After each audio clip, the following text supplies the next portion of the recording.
Hello and welcome to India Business Hour. I'm Ashmit Kumar and here are the headlines we're tracking this evening. A Friday rally lifts the Lal Street as Sensex and Nifty turn positive for the week. The current bull market is now the longest in India's history. The rupee also regained some lost ground against the dollar. They're not amber flags. They're red flags all over the place. So the regulator has to be careful.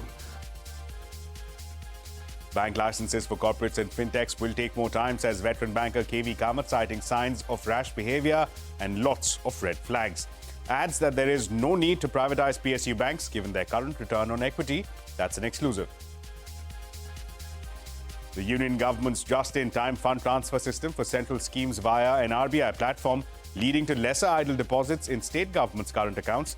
PSU banks complained that the new mechanism may have taken away at least 1 to 2 trillion rupees from their current accounts. But central government insists it won't be reversing what it sees as a good process reform.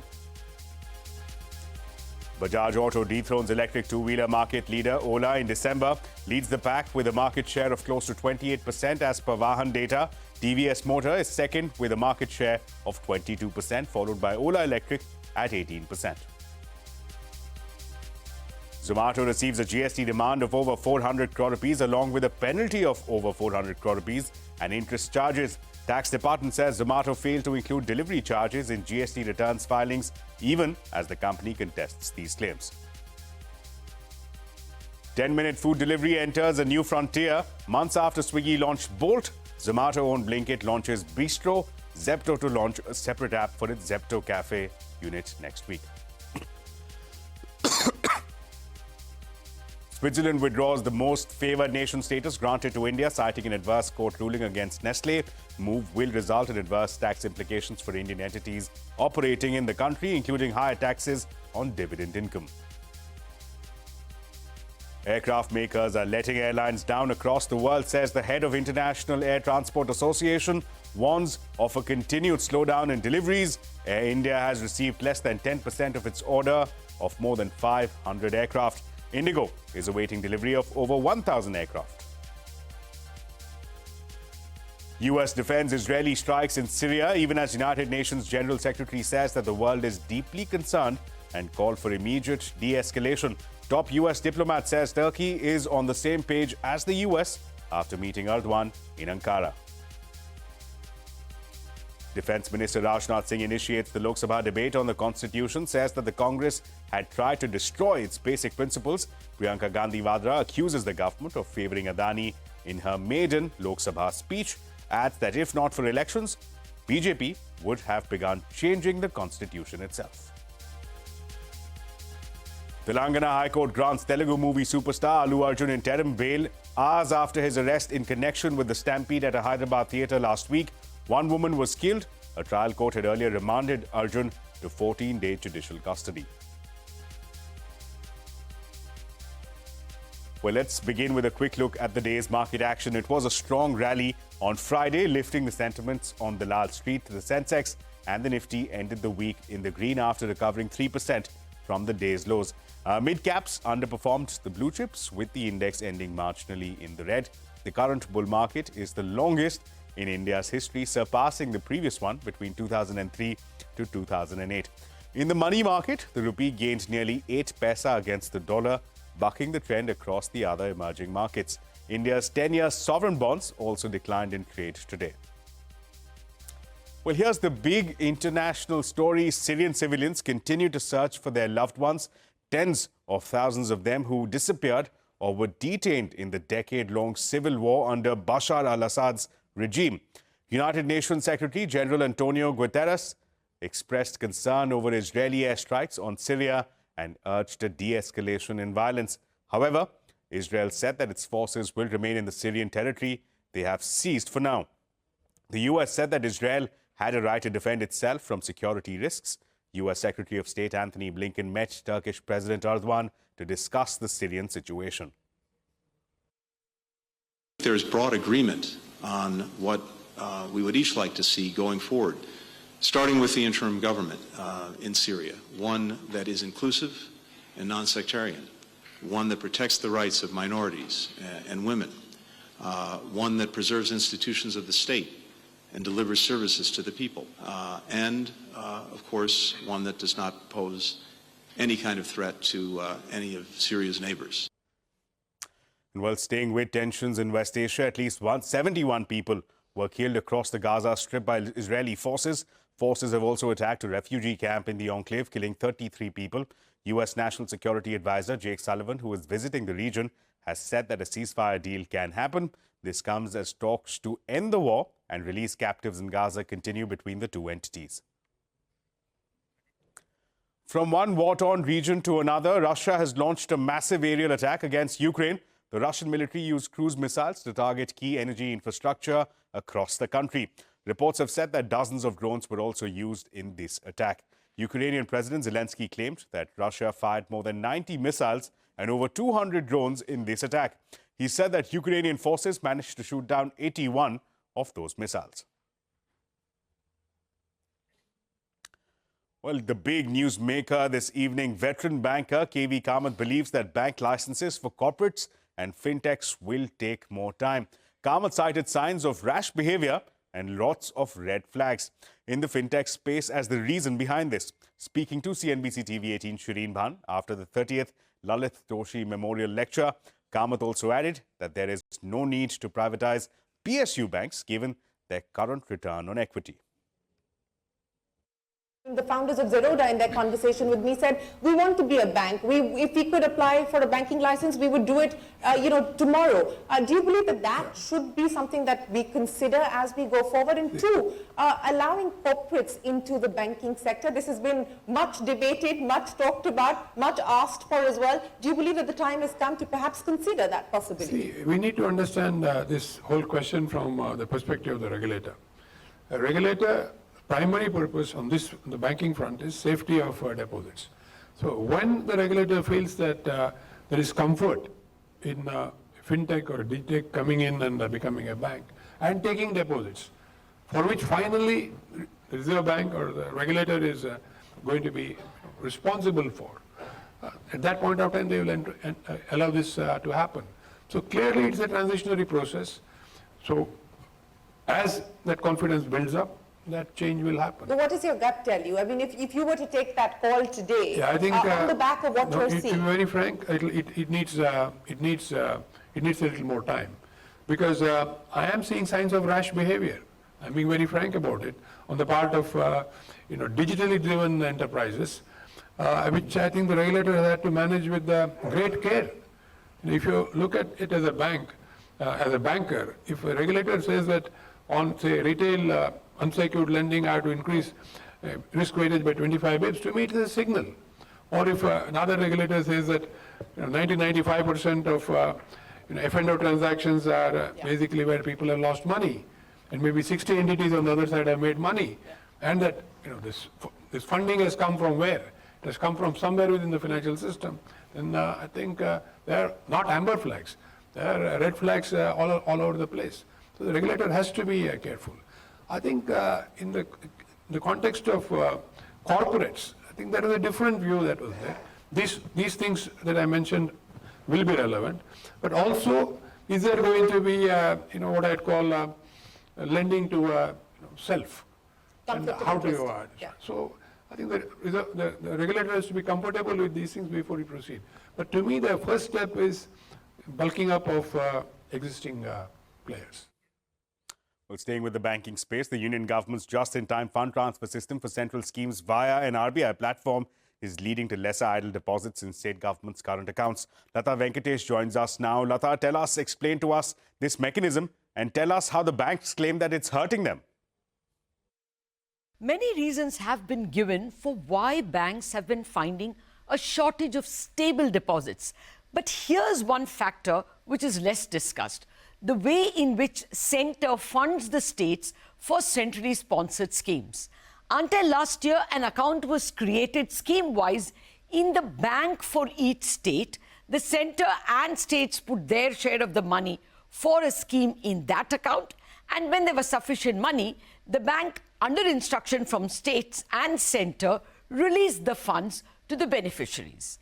But since 2023, the central government has created a portal with RBI called the SNA Sparsh. SNA stands for Single Nodal Agency. Now the funds for centrally sponsored schemes don't go to the PSU bank accounts of the states from the centre. Instead, it goes to the account created in the SNA Sparsh portal. The accounts are scheme-wise and state-wise. As and when demands are made for payment by a beneficiary or an implementation authority, the central and the state officers okay the amount and the beneficiary is paid through the eKuber platform of the Reserve Bank of India. The advantage for the centre is it makes just-in-time payments and funds don't lie idle in the bank account of the states, like they used to earlier when funds for CSS schemes were transferred mechanically every quarter or month-wise. But the unexpected collateral problems for some parties are as follows. One, the states used to park the central funds in treasury bills, T-bills, and earn a cool, 5-6% interest. The other casualty are banks, especially public sector banks, who are used to having this float in their current account. But now, some of the funds transfer is through the RBI portal, and hence, banks have been seeing a slowdown in their deposits. The unspent money is seen in the central government's government cash balances. These were as high as 4 lakh crore up until October this year. Of course, the cash balances is not just the money assigned to the centrally sponsored schemes. It includes other tax money not spent by the government. But these cash balances have come down to nearly 40,000 crores in December. The central government is planning to move more schemes to this SNA portal.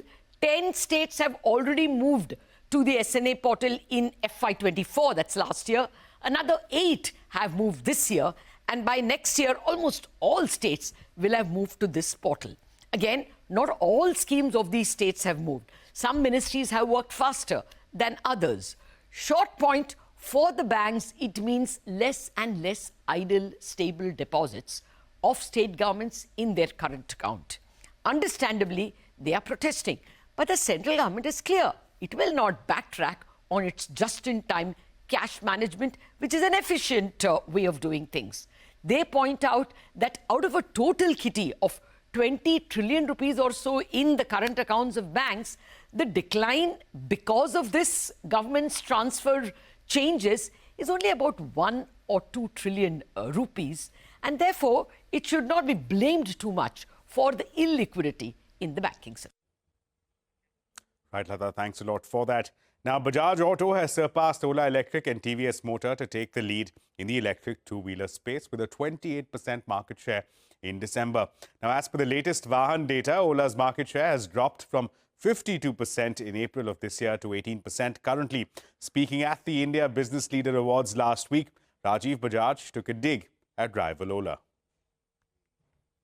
Based on December Vahan registration data, our electric scooter, the Chetak, is now the largest selling, not the third largest, the largest selling electric scooter in the country. So your award could not be better timed. And the message to me is, Ola to Ola hai, lekin Chetak to Shola hai. So, I just close by saying that it was Ralph Nader who said, I want the guys who love to win, and if I can't have them, I want the guys that hate to lose. I am so fortunate I have 10,000 guys who either love to win or hate to lose. Well, Switzerland has suspended the application of the most favoured nation clause from the bilateral double tax avoidance agreement with India. This will be effective from the 1st of January next year and is expected to increase tax liabilities of companies. This move comes after the Supreme Court refused to lower the withholding tax to 5% to Nestle under the double tax avoidance agreement. In a statement, the Swiss government said that their interpretation of the most favoured nation clause is not shared by the Indian government and cited the absence of reciprocity. Remember, Swiss giant FMCG Nestle has claimed a lower rate of 5% on dividends and royalties that are being paid to the Indian subsidiary to the Swiss parent. Meanwhile, global aviation body IATA, in its outlook for 2025, expects industry revenues to cross $1 trillion, but does not see profits rising so much. It also warned of continued delays in aircraft deliveries, which are hurting the expansion plans of both Indigo and Air India. Madhya Mujawar is here, joining us now with more. Well, demand for air travel in India is at record high, and which is why we are also seeing airlines like Air India and Indigo announcing plans to expand their capacity. They've announced huge aircraft orders with Boeing and Airbus, but they're unable to expand capacity, and the sole reason is long delays in aircraft deliveries. Air India, for example, has placed an order for 570 planes, but so far only 41 planes have been delivered. Indigo, which is the largest airline in India, currently operates a fleet of over 390 aircraft. It has 1,000 planes on order, but given the capacity constraints, the speed of their arrival is likely to be slow. And globally, the situation is no better. The International Air Transport Association, or IATA, expects a sharp slowdown in aircraft deliveries. In 2024, the industry is expected to see only 1,254 planes delivered, down from 1,813 in 2018. There's a backlog of 17,000 aircraft worldwide, and the IATA says at current delivery rates, it could take up to 14 years to fulfill these orders. Here's another alarming figure. 14% of the global fleet, which is nearly 5,000 planes, remain grounded due to supply chain challenges. IATA's Director General says that supply chain issues are hurting airlines and their revenues. Since load factors on flights are at record highs, airlines could have deployed more aircraft if they had arrived on the given timelines. Moreover, using an aging fleet has higher maintenance cost, and it also burns more fuel. Now, airlines are left with one choice, and that is taking planes on lease to meet this demand. The IATA DG noted that aircraft leasing rates are now 20 to 30% higher than in 2019 as airlines are scrambling to expand their capacity. He said that manufacturers are letting down airline customers and emphasized that aircraft and engine manufacturers could sort out their issues and keep their promises on the aircraft deliveries. So manufacturers are under pressure, airlines are seeking answers. The need for more planes, more capacity and timely deliveries has never been more urgent. Right, Madhya, thanks a lot for that. Now, MobiKwik's 572 crore rupee IPO has been subscribed by nearly 120 times on the last day of bidding. The demand was led by strong interest from retail investors, whose portion was subscribed by 134 times. Non-institutional investors subscribed 107 times, reserved their portion, while qualified institutional buyers booked their allocation 113 times. And the initial public offering of Jhunjhunwala family-backed Inventurous Knowledge Solutions was oversubscribed on the second day. This was led by non-institutional investors, followed by qualified institutional buyers. The IPO is pure offer for sale, with the company having raised 1,120 crore rupees in anchor investment ahead of the public offer. And staying with IPOs, the 8,000 crore rupee initial public offering of Vishal Megamart was fully subscribed on the second day of bidding and continues to rake in robust investor interest on the final day of bidding as well. The total subscription was subscribed more than 27 times, and this was led largely by qualified institutional buyers, followed by non-institutional investors. Meanwhile, the 3,000 crore rupee IPO of Sai Life Sciences has been oversubscribed after receiving robust response from investors on the final day of bidding. The company's share will list on the bourses on the 18th of December. And coming up on India Business Hour, 10-minute food delivery enters a new frontier. Months after Swiggy launched Bolt, Zomato-owned Blinkit launches Bistro. Details in just a bit. And you can also catch all CNBC TV 18's news and updates on Facebook, X, Threads, Instagram, and JioCinema.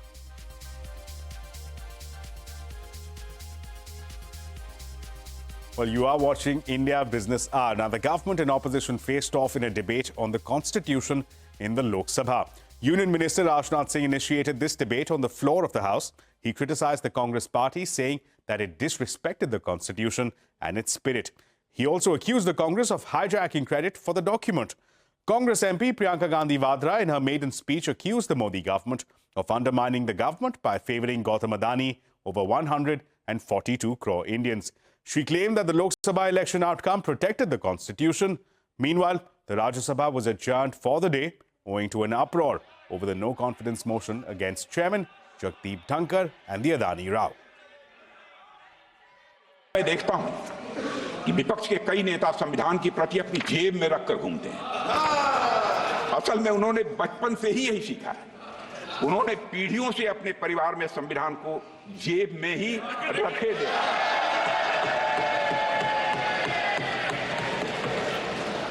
लेकिन अध्यक्ष महोदय, Bharatiya Janata party संविधान को सिर माथे पर लगाती है। देश देख रहा है कि एक व्यक्ति को बचाने के लिए 142 करोड़ देश की जनता को नकारा जा रहा है। सारे बंदरगाह, एयरपोर्ट्स, सड़कें, रेलवे का काम, कारखाने, खदानें, सरकारी कंपनियां सिर्फ एक व्यक्ति को दी जा रही है। आम लोगों के बीच ये धारणा बनती चली जा रही है कि सरकार सिर्फ अडानी जी के मुनाफे के लिए चल रही है। Well, Telangana High Court granted interim bail to Telugu movie superstar Allu Arjun hours after his arrest. A trial court had remanded him to a 14-day judicial custody earlier in the day. Allu Arjun was arrested in connection with a tragic incident at the premiere of his movie Pushpa 2 in Hyderabad last week. A woman was killed after a massive crowd thronged Sandhya Theatre to catch a glimpse of the superstar, leading to a stampede. The police had registered a case against Allu Arjun, his security team and the theatre management under sections dealing with culpable homicide, not amounting to murder and causing hurt voluntarily. The police claimed that the theatre management had made no prior arrangements to manage this crowd. The owner, the general manager and the security manager of this theatre have been arrested already.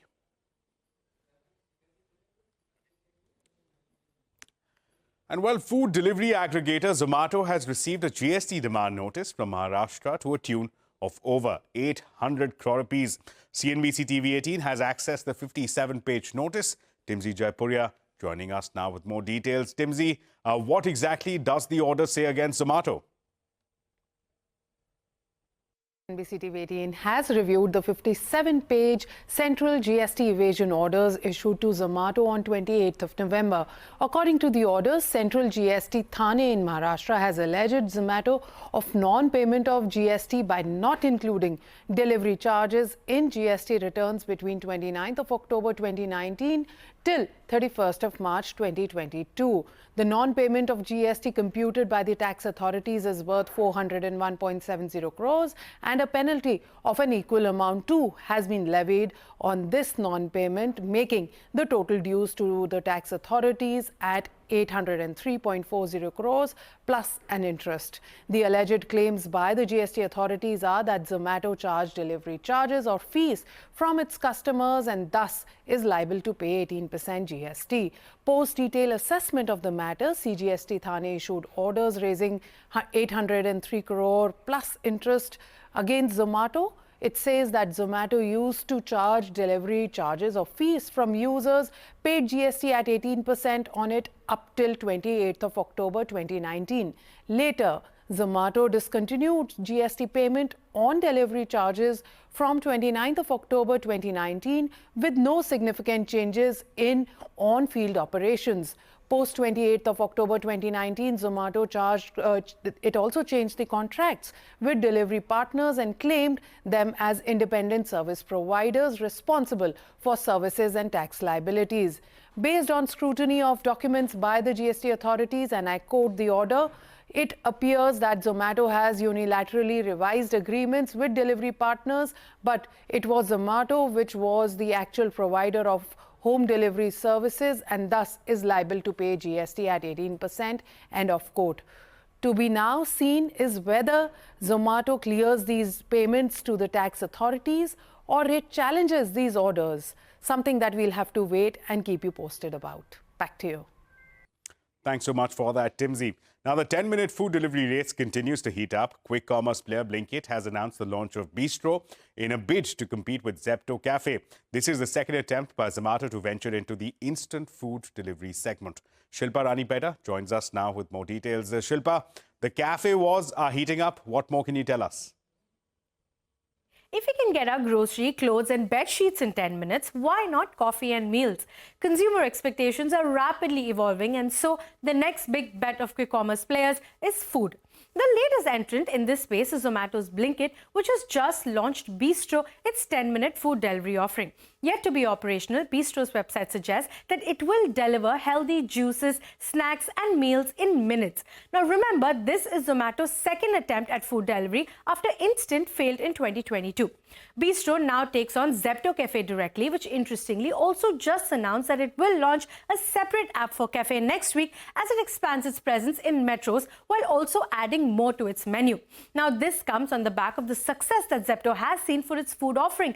30,000 orders per day. And CEO Adit Palicha says that a separate app has a significant consumer top-of-the-mind advantage, and he sees the economics work for a standalone app. Now, Swiggy is no stranger to this space either. In October, it launched Bolt, a 10-minute food delivery offering from restaurants within a 2-kilometer radius, and consumers are lapping it up. Within 2 months of launch, Bolt already accounts for 5% of all food deliveries. But it is important to note there's a slight difference in how each of them is doing this. Now, Zepto and Blinkit's 10-minute food delivery offering will offer snacks, beverages, meals that are prepared in their kitchens. And Zepto sources some of its ready-to-eat meals from local vendors. But on the other hand, Swiggy is offering 10-minute food delivery through its restaurant partners, and this is on its core delivery app, where it partners with restaurants to deliver dishes that require minimal to no preparation time, and this is strictly within a 2-kilometer radius. So here it is, the next big growth frontier for food delivery apps, which is food in 10 minutes. And with that, it's a wrap on this edition of India Business Hour. Thank you so much for watching. News and updates will continue right here on CNBC TV 18.